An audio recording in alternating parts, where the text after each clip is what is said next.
Everyone, welcome back to ಮೇಘ್ನಾ blogs. ಎಲ್ಲರೂ ಹೇಗಿದ್ದೀರಾ? ಎಲ್ಲರೂ ಚೆನ್ನಾಗಿದ್ದೀರಾ ಅನ್ಕೋತಿದ್ದೀನಿ. ನಾವು ಕೂಡ ಚೆನ್ನಾಗಿದ್ದೀವಿ. ನಮ್ಮ ಪಾಪುಗೆ ಇವಾಗ ಸ್ವಲ್ಪ ಕೂದಲು ಜಾಸ್ತಿ ಆಗಿಬಿಟ್ಟಿತ್ತು, ಅದಕ್ಕೆ ಇವಾಗ ಜುಟ್ಟು ಹಾಕ್ತಾ ಇದ್ದೀನಿ. ಒಂದು ಸ್ವಲ್ಪ ಶ್ರೀರಾಮ್ಪುರ ಹೋಗಬೇಕಿತ್ತು, ಒಂದು ಸ್ವಲ್ಪ ಕಟ್ ಪೀಸ್ ತರಬೇಕಾಗಿತ್ತು. ನಾನು ಯಾವಾಗಲೂ ಅಲ್ಲಿಗೇ ಹೋಗೋದು. ಇನ್ ಕೇಸ್ ಕಟ್ ಪೀಸ್ ಅಥವಾ ಏನಾದರೂ ಮಟೀರಿಯಲ್, ಡ್ರೆಸ್ ಮಟೀರಿಯಲ್ ಅಥವಾ ಚೂಡಿದಾರ್ ಮಟೀರಿಯಲ್ ಏನಾದರೂ ಬೇಕಿದ್ದರೆ ಅಲ್ಲಿಗೇ ಹೋಗೋದು.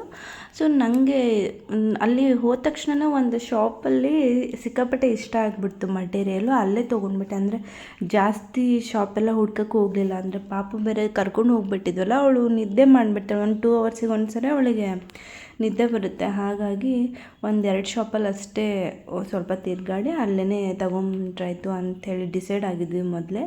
ಸೊ ಅಷ್ಟರಲ್ಲೇ ತೊಗೊಂಡು ಬಂದ್ವಿ. ಬರಬೇಕಾದ್ರೆ ನಮ್ಮದು ತಂಗಿ ಬೇರೆ ಅಲ್ಲೇ ಹತ್ರನೇ ಇರೋದು, ಪಿ ಜಿಲಿ ಇರ್ತಾಳಲ್ಲ ಇವಾಗ. ಸೊ ಅವಳು ಮೀಟ್ ಆದ್ರಾಯ್ತು ಅಂಥೇಳಿ ಅವಳು ಪಿ ಜಿಗೆ ಹೋಗಿದ್ವಿ. ಅವಳಿಗೆ ಸಿಕ್ಕಾಪಟ್ಟೆ ಕೋಲ್ಡ್ ಆಗಿಬಿಟ್ಟಿತ್ತು. ಆ್ಯಕ್ಚುಲಿ ಅವಳು ಸಂಡೆಗೆ ಒಂದ್ಸರಿ ಮನೆಗೆ ಬರ್ತಿದ್ಲಲ್ಲ, ಈ ಸಂಡೇ ಅವಳು ಬಂದಿರಲಿಲ್ಲ ಮನೆಗೆ. ಕೋಲ್ಡ್ ಆಗಿದ್ದರು ಜನ. ಅವ್ರದ್ದು ಪಿ ಜಿಗೆ ಹೋಗಿದ್ವಿ. ಅವ್ರದ್ದು ಫ್ರೆಂಡ್ಸ್ ಎಲ್ಲನೂ ನಮ್ಮ ಪಾಪು ನೋಡ್ತೀನಿ ಕರೆಸು ಒಂದು ಸರಿ ಆದರೂ ಅಂತ ಹೇಳಿದರು ಅಂತೆ. ಅದಕ್ಕೆ ಅಲ್ಲಿ ಹೋಗಿ ಅವರೆಲ್ಲ ಅವಳ ಜೊತೆ ಅವಳು ಇವಾಗ ಅಳಲ್ಲ, ಎಲ್ಲರ ಜೊತೆನೂ ನೋಡ್ತಿರ್ತಾಳೆ, ಸ್ವಲ್ಪ ಮಾತಾಡ್ತಿರ್ತಾಳೆ ಅವಳು. ಸೊ ಅವರು ಎಲ್ಲ ಎತ್ಕೊಂಡು ಮುದ್ದಾಡಿ ಎಲ್ಲ ಆದಮೇಲೆ ಮನೆಗೆ ಹೊರಟ್ವಿ. ಅಲ್ಲೊಂದು ಮನೆ ಹತ್ರನೇ ಹೊಸದೊಂದು ಹಣ್ಣಿನ ಅಂಗಡಿ ಓಪನ್ ಆಗಿತ್ತು. ಸೊ ಹಣ್ಣಾದರೂ ತೊಗೊಳ್ಳೋಣ, ಹೆಂಗಿದ್ರು ಇವಾಗ ಆರೆಂಜ್ ಫ್ರೂಟ್ ಸೀಸನ್ನು ಕೂಡ ಅಲ್ಲ ಅಂಥೇಳಿ ಹಣ್ಣು ತೊಗೊಂಡ್ವಿ. ಅಲ್ಲಿ ಮಾವಿನಕಾಯಿ ಕೂಡ ಇತ್ತು. ಇವಾಗ ಮಾವಿನಕಾಯಿ ಸೀಸನ್ನೇ ಅಲ್ಲ, ಆದರೂ ಮಾವಿನಕಾಯಿ ಇತ್ತು ಅಂಥೇಳಿ ಸುಮ್ಮನೆ ಅಷ್ಟೇ ತೊಗೊಂಡೆ. ಮಾವಿನಕಾಯಿ ನೋಡಿದ ತಕ್ಷಣ ಬಿಡೋಕ್ಕೂ ಆಗಲ್ಲ ಮನಸ್ಸು. ನಮ್ಮ ತಮ್ಮಗೆ ಫೋನ್ ಕೂಡ ಆರ್ಡ್ರ್ ಮಾಡಿದ್ದೆ ನಾನು. ಇವಾಗ ಅವನದು ಫೋನು ಡಿಸ್ಪ್ಲೇನೋ ಹೋಗಿ ಹಾಳಾಗಿಬಿಟ್ಟಿತ್ತು. ನಾವು ಮನೇಲಿ ಯಾವುದೇ ವಸ್ತು ತೊಗೊಂಡ ತಕ್ಷಣ, ಅದು ಕಡಿಮೆ ದುಡ್ಡಿರಲಿ ಹೆಚ್ಚು ದುಡ್ಡಿರಲಿ, ಅದನ್ನು ತೊಗೊಂಡ ತಕ್ಷಣ ಪೂಜೆ ಮಾಡೋ ಅಭ್ಯಾಸ. ಸೊ ಪೂಜೆ ಮಾಡಿ ಮುಗಿಸಿದ್ದೆ. ಇವಾಗ ನಾನು ದಸರಾ ಹಾಲಿಡೇ ಮತ್ತು ದೀಪಾವಳಿಗೆ ಅಂಥೇಳಿ ಊರಿಗೆ ಬೇರೆ ಹೋಗ್ತಿದ್ದೆಲ್ಲ. ಸೊ ನನ್ನ ಹಸ್ಬೆಂಡ್ ಏನು ಬರಲ್ಲ, ಅವರು ಮನೆಯಲ್ಲೇ ಇಲ್ಲೇ ಬೆಂಗಳೂರಲ್ಲೇ ಇರೋ ಕಾರಣ ಏನಾದರೂ ಸ್ನ್ಯಾಕ್ಸ್ ಮಾಡು ಅಂದಿದ್ರು. ನಾನು ಮಸಾಲ ಶೇಂಗಾ ಮಾಡಿರ್ತೆ. ಅವರಿಗೆ ಸ್ವಲ್ಪ ಶೇಂಗಾ ಐಟಮ್ಸ್ ಎಲ್ಲ, ಅಂದರೆ ಕಡಲೆ ಬೀಜ ಐಟಮ್ಸ್ ಎಲ್ಲ ಸಿಕ್ಕಾಪಟ್ಟೆ ಇಷ್ಟ. ಹಂಗಾಗಿ ಇದನ್ನು ಮಾಡಿಡ್ತೀನಿ ಅಂಥೇಳಿ ಅದನ್ನು ಮಾಡ್ತಾಯಿದ್ದೆ. ಒಂದು ಅರ್ಧ ಕೆ ಜಿ ಆಯಿತು ಅಂದ್ಕೊತೇನೆ. ಅರ್ಧ ಕೆ ಜಿ ಕಡಲೆ ಬೀಜದಷ್ಟು ಮಾಡಿಟ್ಟೆ. ಅವರು ಆಲ್ಮೋಸ್ಟ್ ಆಫೀಸಲ್ಲೇ ಇರೋದು, ಬಟ್ ಸ್ಟಿಲ್ ಮನೆಗೆ ಬಂದಾಗ ಏನಾದರೂ ತಿನ್ನಲಿಕ್ಕೆ ಸಿಗಲಿ ಸಡನ್ನಾಗಿ ಅಂಥೇಳಿ ಇದನ್ನು ಈಸಿಯಾಗಿ ಮಾಡಿದ್ದು.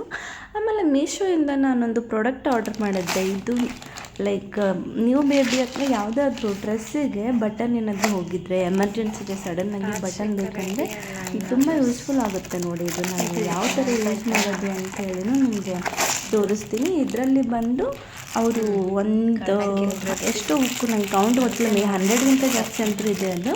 ಅಷ್ಟು ಹುಕ್ಸು ಮತ್ತು ಅದು ಸಾಕು ಪಕ್ಕದ ಥರ ಇರುತ್ತಲ್ಲ ಬಟನ್, ಅದನ್ನು ಕೊಟ್ಟಿರ್ತಾರೆ ಅವರು. ಕ್ವಾಲಿಟಿ ಅದು ಚೆನ್ನಾಗಿದೆ, ಅದು ಪಕ್ಕದ್ದು. ಅದೇನು ಲೈಕ್ ಕಡಿಮೆ 170 ಅಷ್ಟೇ, ಅಷ್ಟು ದುಡ್ಡಲ್ಲಿ ಕ್ವಾಲಿಟಿ ಮಾತ್ರ ಚೆನ್ನಾಗಿತ್ತು. ಹಾಗಾಗಿ ನಾನು ರೆಫರ್ ಮಾಡ್ತಿರೋದು. ನನಗೆ ತುಂಬ ಲೈಕ್ ಒಂದೊಂದು ಟೈಮ್ ನೀಡ್ ಆಗ್ತಿತ್ತು, ಯಾಕಂದರೆ ಪಾಪುದು ಸಡನ್ನಾಗಿ ಉಜ್ಕೊಂಬಿಡುತ್ತಲ್ಲ, ಆವಾಗ ಹುಕ್ಕಾಗಲಿ ಇನ್ನೊಂದು ಹಾಕಲಿ ಲೇಟ್ ಆದಾಗ ನಾನು ಇದನ್ನು ಯೂಸ್ ಮಾಡಿದ್ರಾಯ್ತು ಅಂಥೇಳಿ ತರಿಸಿರೋದು. ಸೊ ಇಲ್ಲಿ 2 ಹುಕ್ ಹಾಕೋದು ಕೊಟ್ಟಿರ್ತಾರೆ ನಮಗೆ. ಇದರಲ್ಲಿ ನಾನು ತೋರಿಸ್ತಿದ್ದೇನೆ ಅಷ್ಟೇ, ಹೇಳಿದರೆ ಅಷ್ಟು ಗೊತ್ತಾಗಲ್ಲ. ನೀವು ವಿಡಿಯೋನ ಸ್ಲೋ ಅಥವಾ 2 ಸರಿ ಮಾಡಿ ನೋಡಿದರೆ ಗೊತ್ತಾಗುತ್ತೆ. ನಾವು ಟ್ರೈ ಆ್ಯಂಡ್ ಎರರ್ ಮಾಡಿನೇ ಟ್ರೈ ಮಾಡಿದ್ದು ಹಾಕಲಿಕ್ಕೆ. ಫಸ್ಟಿಗೆ ನಾವು ರಾಂಗ್ ಸೈಡಲ್ಲಿ ಹುಕ್ ಹಾಕಿಬಿಟ್ಟಿದ್ವಿ, ಆವಾಗ ಅದು ಬರ್ತಾ ಇರಲಿಲ್ಲ. ಸೊ ರೈಟ್ ಸೈಡಲ್ಲಿ ಹಾಕಿದ್ರಷ್ಟೇ ಬರೋದು. ಸೊ ಇದನ್ನ ಯಾವ ಥರ ತೋರಿಸ್ತಾ ಇದ್ದೀನಿ ಆ ಥರನೇ ಹಾಕಿ ಅಂದ್ರಷ್ಟೇ ಬರುತ್ತೆ. ಇಲ್ಲಿದ್ರೆ ಸುಮ್ಮನೆ ಹುಕ್ಗಳು ಬಂದಿರೋದೆಲ್ಲ ವೇಸ್ಟ್ ಆಗಿಬಿಡುತ್ತದು. 1-2-3 ನಾವು ವೇಸ್ಟ್ ಮಾಡಿದ್ವಿ. ಆಮೇಲೆ ನಮಗೆ ಟೆಕ್ನಿಕ್ ಗೊತ್ತಾಯಿತು, ಓ ಈ ಥರನಾ ಅಂಥೇಳಿ. ಸೊ ನಾನು ಆಲ್ರೆಡಿ ಒಂದು ಹಾಕಿದ್ದೀನಿ ನೋಡಿ, ಅದಕ್ಕೆ ಅದು ಒಂದು ಹಾಕಿ ನನಗೆ ಕನ್ಫರ್ಮ್ ಆದಮೇಲೆ ನಾನು ಯಾವ ಥರ ಹಾಕೋದು ಅಂಥೇಳಿ ತೋರಿಸಿ ವಿಡಿಯೋ ಮಾಡಿದ್ರಾಯ್ತು ಅಂತ ಮಾಡ್ತಿರೋದು. ಇಲ್ಲಿ ಬಂದರೆ 1 ಸೈಡ್ ಬಟನ್ನು ಹಾಕೋದು, ಅದು ಹುಕ್ಕು ಇರುತ್ತಲ್ಲ ಸೇಮ್. ಸೊ ಆ ಥರ ಹಾಕಿದರೆ ಮುಗೀತು ಅಷ್ಟೆ. ಅದು ಎಷ್ಟು ಎಳೆದ್ರೂ ಏನು ಕಿತ್ತಿರಲಿಲ್ಲ. ನಾನು ಅದು ಕೂಡ ಟ್ರೈ ಮಾಡಿದೆ, ಟೈಟಾಗಿಯೇ ಇತ್ತು. ಹಂಗೆ ಎಳೆದ ತಕ್ಷಣ ಏನು ಹಾಕಿರೋದು ರಿಟರ್ನ್ ಬಂದುಬಿಡುತ್ತೆ ಅನ್ನೋ ಥರನೂ ಇರಲಿಲ್ಲ. ಸೊ ಈ ಥರ ಹಾಕಿ ಫಿಟ್ಟಿಂಗ್ ಮಾಡ್ಕೊಬೋದು. 1-2-3 ಹುಕ್ಕಲ್ಲೇ ಅದೊಂದು ಫ್ರಾಕ್ ಅಂತೂ ಮುಗಿದ್ಬಿಡುತ್ತದು. ಸೊ ನೆಕ್ಸ್ಟ್ ಏನಂದ್ರೆ, ಅದು ಇವಾಗ ಊರಿಗೆ ಹೋಗ್ತಿದ್ದೀನಲ್ಲ ನಾನು, ಬ್ಯಾಗೆಲ್ಲ ಪ್ಯಾಕ್ ಮಾಡಬೇಕಿತ್ತು. ಮೊದಲೆಲ್ಲ ಅಂದರೆ ನಂದಷ್ಟೇ ಅಥವಾ ನಾನು ಒಬ್ಬಳೇ ಹೋಗ್ಬೇಕಾದ್ರೆ ನಂದಷ್ಟೇ ಇರ್ತಿತ್ತು. ಎಲ್ಲಿದ್ದರೆ ನಾನು ಮತ್ತು ಭೀಮು ಹೋಗಬೇಕಿದ್ರೆ ನಮ್ಮಿಬ್ಬರದ್ದು ಇರ್ತಿತ್ತು. ಇವಾಗ ಪಾಪು ಬೇರೆ ಫಸ್ಟ್ ಟೈಮ್ ಹೋಗ್ತಿರೋದು ಇಲ್ಲಿಂದ ಬೆಂಗಳೂರಿಂದ ಮನೆಗೆ. ಅವಳದು ಲಗೇಜ್ ಮಾಡಬೇಕಲ್ಲ ನಾವು. ಡ್ಯಾಡಿ ಬಂದು ಅವಳನ್ನ ಆಟ ಆಡಿಸ್ತಾ ಇದ್ದರು. ನಾನು ಈ ಕಡೆ ಯಾವ ಬ್ಯಾಗ್ ಸೆಲೆಕ್ಟ್ ಮಾಡಬೇಕಂತಲೇ ಗೊತ್ತಾಗ್ತಿರ್ಲಿಲ್ಲ. ಬಿಕಾಸ್ ಒಂದು ದೊಡ್ಡ ಬ್ಯಾಗ್ ನಾನು ಮನೇಲೇ ಬಿಟ್ಟು ಬಂದುಬಿಟ್ಟಿದ್ದೆ. ಹಂಗಾಗಿ ಯಾವುದೋ ಒಂದು ಬ್ಯಾಗಲ್ಲಿ ಹಾಕ್ತಿದ್ದೆ. ಇವಾಗ ನೋಡಿ ಚಿಕ್ಕ ಚಿಕ್ಕ ಡ್ರೆಸ್ ನೋಡೋಕ್ಕೆ ಒಂಥರ ಖುಷಿ. ಅದರಲ್ಲೂ ಹೆಣ್ಮಕ್ಳಿಗಂತೂ ಸಿಕ್ಕಾಪಟ್ಟೆ ವೆರೈಟಿ ಇರುತ್ತೆ. ನಾನು ಡೈಲಿ ಯೂಸಿಗೆ ಅಂತೇಳಿ ಒಂದು 4-5 ಡ್ರೆಸ್ಸಸ್ ಎಲ್ಲ ತೊಗೊಂಡಿದ್ದೆ. ಅದನ್ನೆಲ್ಲ ನೀಟಾಗಿ ಇಟ್ಕೊಳ್ಳೋಣ ಅಂತೇಳಿ ಫಸ್ಟೇ ಅದನ್ನು ಮರೀದೇ ಇಟ್ಕೋಬೇಕು ಅಂತೇಳಿ ಫಸ್ಟ್ ಅದನ್ನೆಲ್ಲ ತಗೊಂಡಿದ್ದೆ ನಾನು. ಸಾಕ್ಸ್ ಆಗಲಿ, ಬಿಕಾಸ್ ಇನ್ನೇನು 2 ಮಂತ್ಸ್ ಚಳಿನೂ ಸ್ಟಾರ್ಟ್ ಆಗಿಬಿಡುತ್ತಲ್ಲ, ಸಾಕ್ಸ್ ಆಗಲಿ ಇನ್ನೊಂದಾಗಲಿ ಅದನ್ನೆಲ್ಲ ಮರೆಯೋದು ಬೇಡ ಅಂಥೇಳಿ ಫಸ್ಟೇ ಇಟ್ಕೊಂಡಿರೋದು. ಅವಳದೆಲ್ಲ ಡ್ರೆಸ್ ಇಟ್ಕೊಂಡಾದ್ಮೇಲೆ ನಂದೊಂದೆರಡು ಸ್ವಲ್ಪ ಪ್ಲೇಸ್ ಇತ್ತು ಅಂತೇಳಿ ಒಂದೆರಡು ಸಾರಿ ಇಟ್ಕೊಂಡೆ. ಅದಾದಮೇಲೆ ನಂದು ಇನ್ನೂ ಐಟಮ್ಸ್ ಸಿಕ್ಕಾಪಟ್ಟೆ ಇತ್ತು. ಇಡ್ಲಿಕ್ಕೆ ಯಾವ ಬ್ಯಾಗೂ ಇರಲಿಲ್ಲ. ಎಲ್ಲ ಬಿಟ್ಟರೆ ಟ್ರಾಲಿ ಬ್ಯಾಗು ದೊಡ್ಡದಿರುತ್ತಲ್ಲ ಅದು. ನಾನು ಈ ಟೈಮ್ ನಾನು ಪಾಪು ಇಬ್ಬರೇ ಹೋಗ್ತಿರೋದು, ಭೀಮು ಏನು ಬರ್ತಾಯಿಲ್ಲ. ಅಲ್ಲಿ ಇಳಿಬೇಕಾದ್ರೆ ಇನ್ ಕೇಸ್ ನಮ್ಮ ಪಪ್ಪ ಅಥವಾ ನಮ್ಮ ತಮ್ಮ ಬರೋದು ಲೇಟ್ ಆದರೆ ಬ್ಯಾಗೆಲ್ಲ ತೊಗೊಂಡು ಇಳಿಲಿಕ್ಕೆ ಕಷ್ಟ ಆಗುತ್ತಲ್ಲ ಅಂಥೇಳಿ ಅದನ್ನೇ ಯೋಚನೆ ಮಾಡ್ತಾಯಿದ್ವಿ ನಾವು.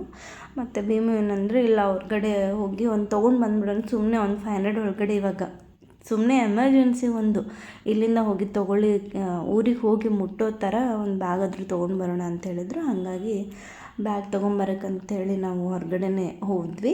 ಒಂದೊಂದು ಸರ್ತಿ ಎಮರ್ಜೆನ್ಸಿಲೇ ಎಲ್ಲ ಮಿಸ್ ಆಗಿಬಿಟ್ಟಿರುತ್ತೆ. ಅದು ಏನೋ ಒಂದು ಎಮರ್ಜೆನ್ಸಿಗೆ ಇವಾಗ ಇರಲಿ ಅಂಥೇಳಿ ಅಲ್ಲಿ ಯಾವುದೋ ಒಂದು ಸಿಕ್ಕಿರೋ ಬ್ಯಾಗ್ ತೊಗೊಂಬಂದ್ವಿ ಅಷ್ಟೇ. ಆಮೇಲೆ ನಮ್ಮ ಪಾಪುಗೆ ಏನಾಗಿತ್ತು, ಅವಳು ಕೈಯಲ್ಲಿ ಹಾಕಿರೋ ಕರಿಮಣಿನ ಯಾವಾಗಲೂ ತಿಂತಿದ್ಲು.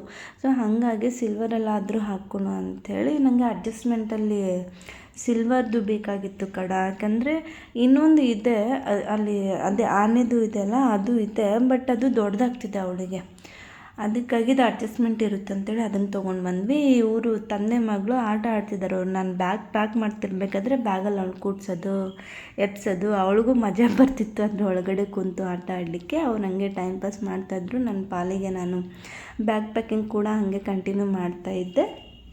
ಆಲ್ಮೋಸ್ಟ್ ಒಂದು 2 ಬ್ಯಾಗ್ ಅಂತೂ ಆಯಿತು. ಇವಾಗಂತೂ 2 ಬ್ಯಾಗ್ ಆಯಿತು. ಆಮೇಲೆ ಒಂದು ಲ್ಯಾಪ್ಟಾಪ್ ಬ್ಯಾಗ್ ಅದಿದೆ ಅಂಥೇಳಿ ಅದೂ ಜಾಸ್ತಿ ಆಗಿಬಿಡ್ತವೆ. ನಂಗೆ ಗೊತ್ತು ಯಾವಾಗಲೂ ಇದೇ ನಂದು ಪ್ರಾಬ್ಲಮ್ಮು.